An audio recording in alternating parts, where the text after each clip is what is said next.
ওম নমঃ শিবায়। আজকের মহাবাক্যের তারিখ 14 এপ্রিল 1968।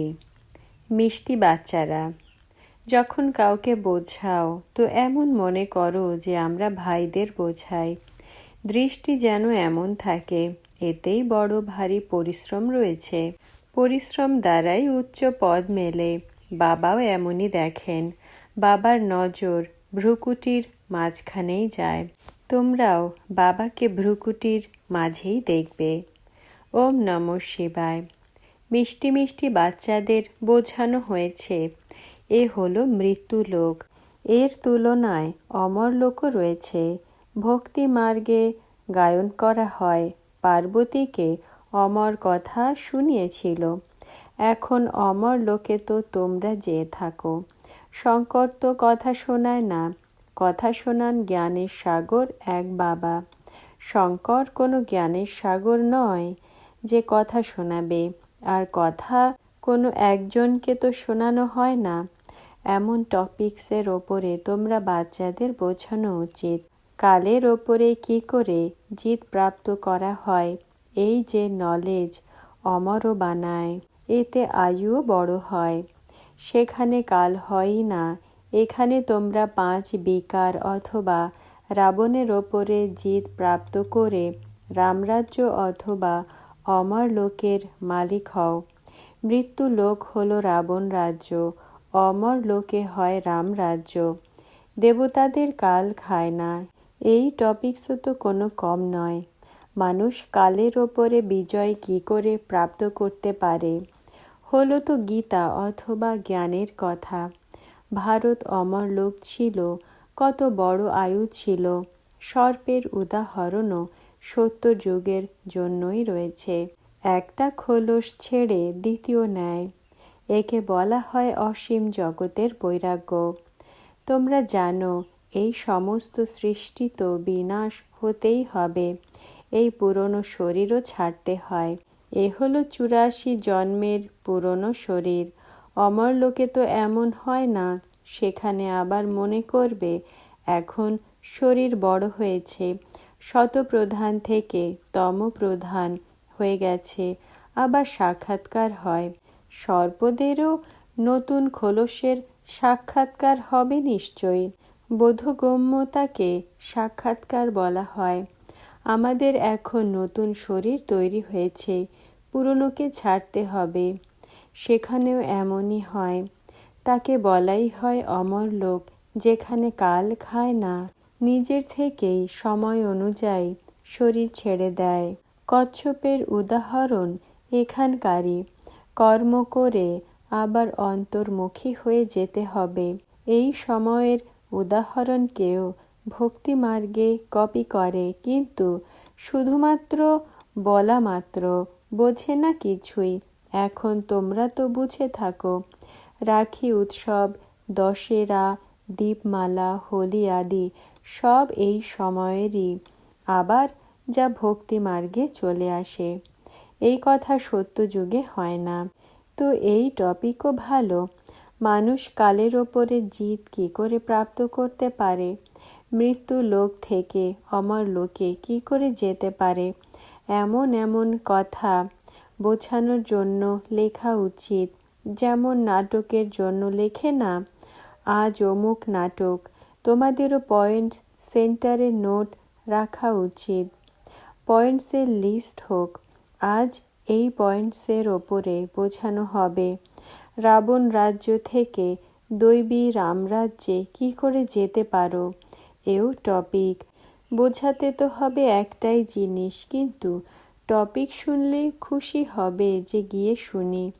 অসীম জগতের বাবার থেকে অসীম জগতের বিশ্বের মালিকানার বর্ষা কি করে মেলে তা এসে বোঝো।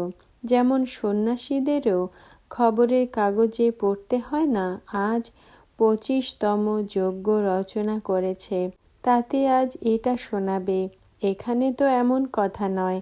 বাবা বলেন, আমি তো একইবার এই যজ্ঞ রচনা করি। কোনো 50-60 যজ্ঞ তো রচনা হয়নি। একই যজ্ঞ রচনা করি যাতে সমস্ত দুনিয়া স্বাহা হয়ে যায়। তারা তো অনেক যজ্ঞ রচনা করে, জলসা আদি করে। এখানে তো তোমরা জানো এই সমস্ত পুরনো সৃষ্টি স্বাহা হয়ে যাবে। এই রুদ্র বাবার জ্ঞান যজ্ঞ, যে যজ্ঞতে তোমরা এমন দেবতা হয়ে যাও, নতুন দুনিয়া স্থাপনা হয়ে যায়।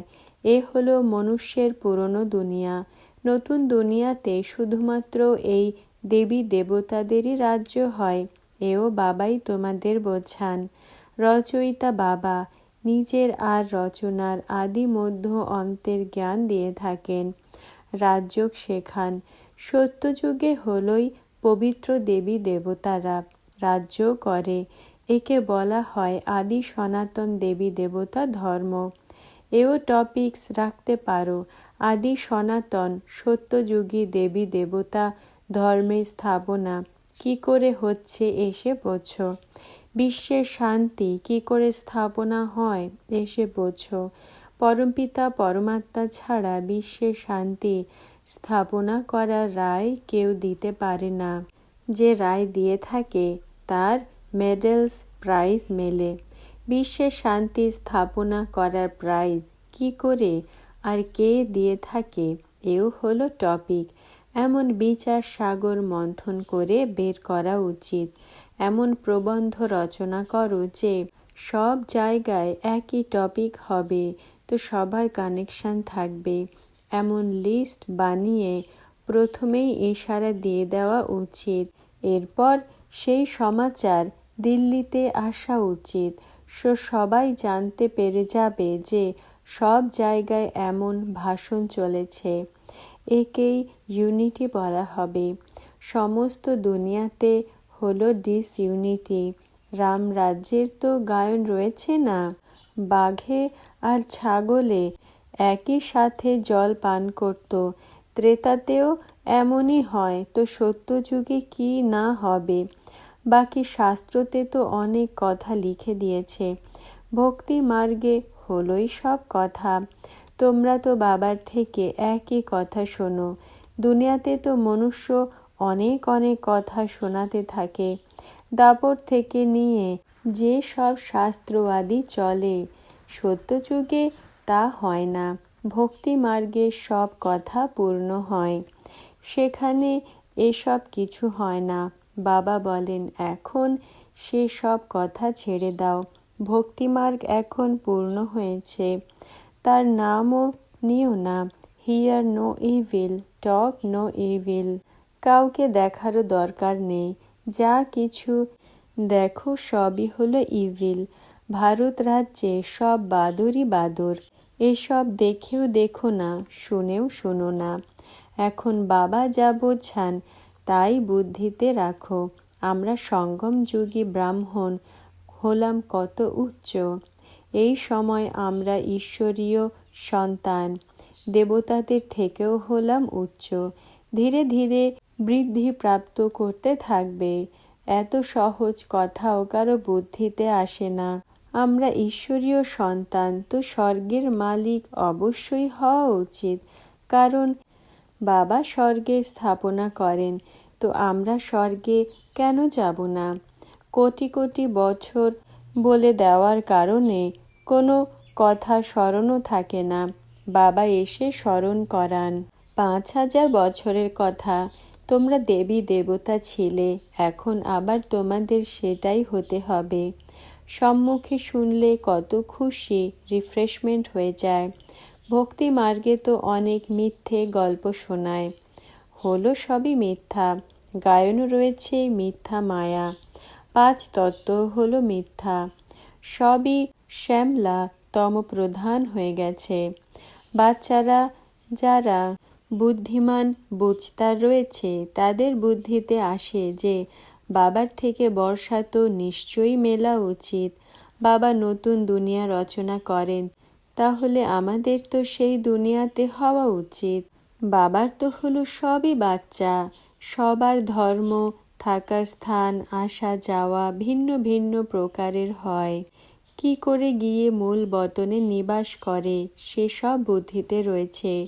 মূল বতনে বংশ বৃক্ষ রয়েছে। সূক্ষ্ম বতনে তো বৃক্ষ দেখাতে পারো না।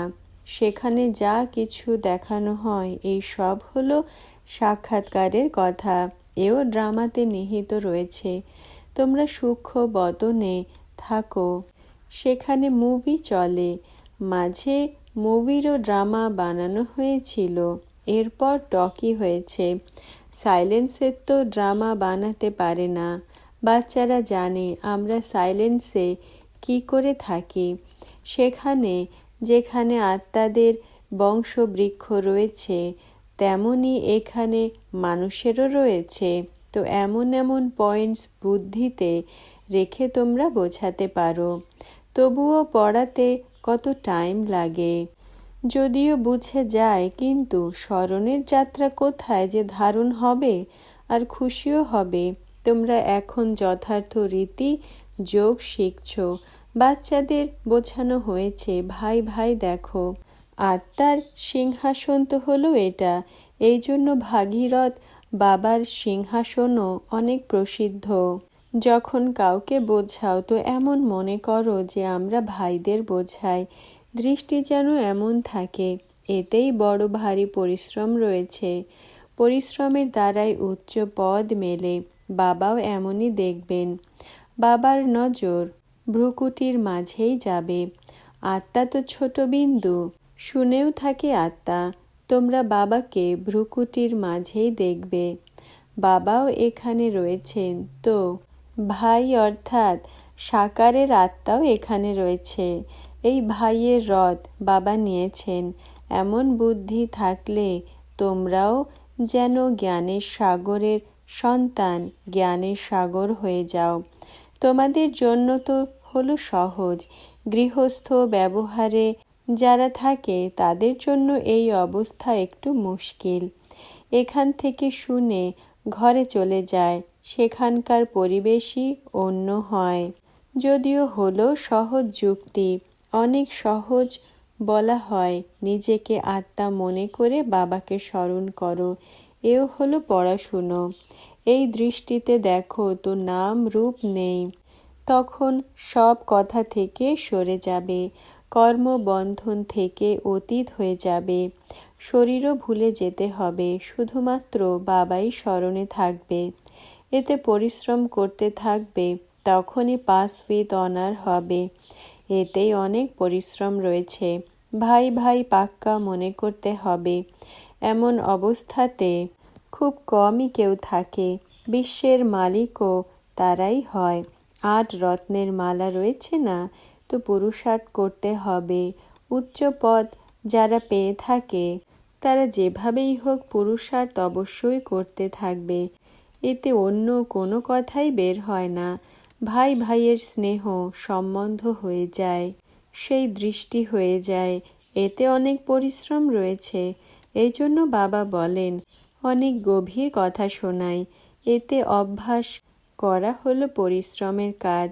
এখানে তোমরা বসে রয়েছ তো ভাইদেরকে দেখো, আত্মাই শোনে।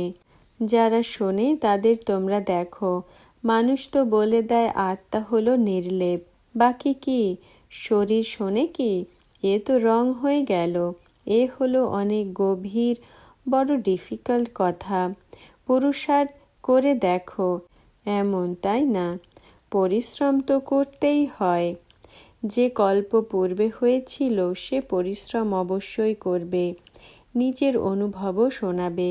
এমন আমরা যা শুনি তা শুনিয়ে থাকি, অভ্যাস হয়ে গেছে।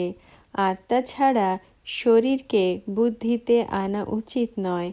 আত্মা আত্মাকেই শোনায় মন মনা ভব। তাকে সে ওকে বলে মন মনা ভব, অর্থাৎ বাবাকে স্মরণ করো। এ হলো গুপ্ত কথা। যেমন পড়াশুনোতে ঝাড়ের নিচে গিয়ে বসে পড়ে না, সে তো স্থূল কথা হয়ে গেল। এটা প্র্যাকটিক্যালে করতে হবে। একান্তে নিজেকে আত্মা নিশ্চয় করে বসতে হবে। দেখো দেহ অভিমান আসে, এরপর প্র্যাকটিস করো। দিন প্রতিদিন তোমাদের প্র্যাকটিস বাড়তে থাকবে। নতুন নতুন কথা তোমরা শুনে থাকো, যা তোমরা এখন শোনো। এরপর নতুন নতুনও এসে নতুন নতুন কথা শুনবে।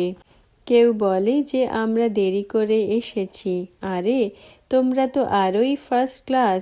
গভীর কথা শুনে থাকো। যা পুরুষার্থ করলেই উচ্চ পদ মেলে। আরোই ভালো।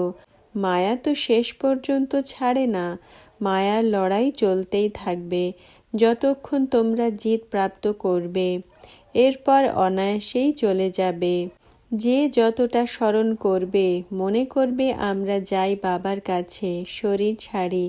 ব্রহ্মা বাবা দেখেছেন এমন যারা মনে করে ব্রহ্মে লীন হয়ে যায়।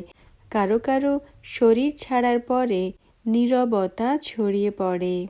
বাবার দেখা রয়েছে এমন এমন পুরুষার্থীও হয়। কাশি কলবট অনেকে খায়।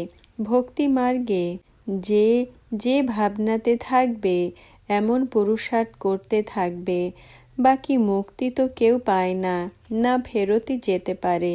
কারণ এই সব অ্যাক্টার্স চাই না, সবাই এসে যাবে, একজনও থাকবে না। এক ভাইকে সি অফ করতে সবাই যেত। বাবা বলেন সীমিতকে অসীমিতে দেখতে হবে। বিনাশের সময় কেউই সি অফ করবে না। সবাই চলে যাবে, ফেরত যেতেই হবে। যে সব মনুষ্য মাত্র রয়েছে সবাই চলে যাবে, বাকি অল্পই বাঁচবে। তারা বলবে আমরা সবাইকে সি অফ করেছি। এই সময় তোমরা বাচ্চারা জানো সত্যযুগের স্থাপনা হচ্ছে। কত কোটি কোটি মানুষ, সবাইকে আমরা সি অফ করে নিজের রাজধানীতে চলে যাব। তারা তো 40-50 জনকে সি অফ করে হয়তো। তোমরা কতজনকে সি অফ করবে? সব আত্মারা মশার মতন চলে যাবে। তোমরা এসেছো সাথে নিয়ে যেতে আর পাঠানোর জন্য। তোমাদের কথাই হলো ওয়ান্ডারফুল। এত কোটি মানুষ যাবে, তাদের আমরা সি অফ করব। সবাই ফেরত মূল বতনে চলে যাবে। তাও তোমাদের বুদ্ধিতেই কাজ করে। ধীরে ধীরে বংশাবলী পূর্ণ হয়ে যাবে। এরপর রুণ্ডমালা রুদ্রমালা হয়ে যাবে। এসব কথা তোমাদের বুদ্ধিতেই রয়েছে। রুদ্রমালা তথা রুণ্ডমালা কি করে হয়, কত নলেজ তোমাদের মধ্যে। যাদের তীক্ষ্ণ বুদ্ধি রয়েছে সেই বুঝতে পারবে। এই বুদ্ধিতে স্মরণ রাখার মতো কথা। অনেক প্রকারে বাবা বোঝান স্মরণ করার জন্য। আমরা রুদ্রমালাতে গিয়ে এরপর রুণ্ডমালাতে যাব। তখন নম্বর অনুযায়ী আসতে থাকব। কত বড় রুদ্রমালা তৈরি হয় এই জ্ঞানকে কেউই জানে না। শুরু থেকে নিয়ে লক্ষ্মী নারায়ণ থেকে শুরু করে এই জ্ঞানকেই জানে না। সঙ্গম যুগে ব্রাহ্মণরাই জানে। এই পুরুষোত্তম সঙ্গমকে স্মরণ করো, তো সমস্ত নলেজ বুদ্ধিতে এসে যাবে। তোমরা হলে যেন লাইট হাউস, সবাইকে পথ দেখিয়ে থাকো। তোমরা কি করে লাইট হাউস হও, এমন কোনো কথা নেই যা তোমাদের সাথে যায় না। তোমরা সার্জেনও, ব্যবসায়ীও, ধোপাও, সব বিশেষত্ব তোমাদের মধ্যে এসে যায়। মহিমাও তোমাদের হয়ে যায়। কিন্তু নম্বর অনুযায়ী পুরুষার্থ অনুসারে যেমন কর্তব্য করে থাকো এমন গায়ন হয়। বাবা তো ডাইরেকশন দিয়ে থাকেন। এর ওপরে বিচার করা, সেমিনার করা তোমরা বাচ্চাদের কাজ।